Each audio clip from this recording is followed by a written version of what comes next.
Hello student, now we will start chapter 9 Soil. Soil is one of the most important natural resources. It supports the growth of plants by holding the roots firmly and supplying water and nutrients. It is the home for many organisms. Soil is essential for agriculture. Agriculture provides food, clothing and shelter for all. Soil is thus an inseparable part of our life. The earth fragrance of soil after the first rain is always refreshing. Soil जो है एक most important natural resource है. Soil के through ही plants जो हैं उनकी growth के लिए जो न्यूट्रिएंट्स का सप्लाई है, वाटर का सप्लाई किसके थ्रू होता है? सॉइल के थ्रू. सॉइल के थ्रू ही प्लांट्स को जो न्यूट्रिएंट्स जिनकी रिक्वायरमेंट होती है वो सारे न्यूट्रिएंट्स सॉइल के थ्रू ही प्लांट्स को मिलते हैं. एंड वाटर जो कि रूट जो एब्जॉर्ब करके उसको प्लांट्स की लीफ तक सप्लाई करता है, जिससे प्लांट्स फोटोसिंथेसिस की प्रोसेस में उस वाटर का यूज़ करते हैं. सो सॉइल जो है बहुत ही इम्पॉर्टेंट है हमारी लाइफ में, क्योंकि सॉइल से ही जो प्लांट की ग्रोथ है उसमें वो पॉसिबल है.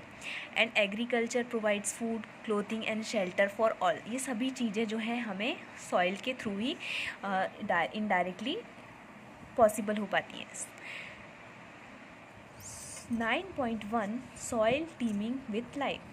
One day during the rainy season, Paheli and Bujo observed an earthway coming out of the soil. Paheli wondered whether there were other organisms also in the soil. Let us find out. Soil के through nutrients plants को कैसे provide होते हैं. हमने पढ़ा है कि जो प्लांट्स हैं वो डायरेक्टली रूट नाइट्रोजन को एब्जॉर्ब नहीं कर सकते. तो सॉइल में जो माइक्रो ऑर्गेनिज्म प्रेजेंट होते हैं, जैसे कि राइजोबियम, जो कि एटमॉस्फेरिक नाइट्रोजन को जो यूजेबल फॉर्म है उसमें कन्वर्ट करके वो सॉइल में मिक्स करते हैं और फिर सॉइल के थ्रू रूट्स एब्जॉर्ब करके उसको प्लांट्स तक ट्रांसपोर्ट करते हैं. सो जो इम्पॉर्टेंट ऑर्गेनिज्म हैं वो कहाँ पे पाए जाते हैं? सॉइल में. सॉइल उनके लिए हाउस की तरह होता है. तो सॉइल में वो इसके अलावा जो अर्थ वॉर्म हैं जो कि ह्यूमस का फॉर्मेशन में हेल्प करते हैं, ताकि प्लांट्स के जो न्यूट्रिशन हैं, जो न्यूट्रिएंट्स हैं वो प्लांट्स को प्रोवाइड हो सके. उनके फॉर्मेशन में ये अर्थवॉर्म जो है, जो माइक्रो ऑर्गेनिज्म जो कि सॉइल में प्रेजेंट होते हैं वो हेल्प करते हैं. Activity 9.1 Collect some soil samples and observe them carefully. You can use a land examine each samples carefully and in table 9.1. So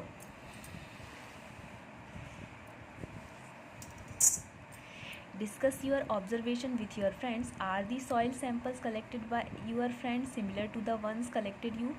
Bujo and Paheli has used soil in many ways. They enjoy playing with it. It is great fun indeed. So make a list of the uses of soil. वो क्या क्या uses हो सकते हैं soil के? Soil के through ही plants को nutrients provide होते हैं. इसके अलावा प्लांट्स जो हैं वो अर्थ में स्टेट जो है उसकी जो रूट्स हैं वो सॉइल को अच्छी तरह से होल्ड करके रखते हैं, जिससे प्लांट जो है वो स्ट्रेट खड़ा होता है या सीधे खड़े रह सकता है. फिर इसके अलावा वाटर जो है सॉइल के थ्रू प्लांट्स एब्जॉर्ब करके, जो रूट एब्जॉर्ब करके उसको लीव्स तक ट्रांसपोर्ट करते हैं, जिससे कि फोटोसिंथेसिस की प्रोसेस में वो हेल्प करते हैं. इसके अलावा जो माइक्रो ऑर्गेनिज्म सॉइल में प्रेजेंट होते हैं, जिनको सॉइल के माध्यम सॉइल के थ्रू न्यूट्रिएंट्स मिलते हैं और वो प्लांट्स की ग्रोथ में, उनकी डेवलपमेंट में वो हेल्प करते हैं. सो बहुत सारे यूजेस हैं जो कि प्लांट्स के लिए और जो एग्रीकल्चर फूड आइटम्स हैं उनके प्रोडक्शन में ये सॉइल जो है बहुत ही हेल्पफुल होता है.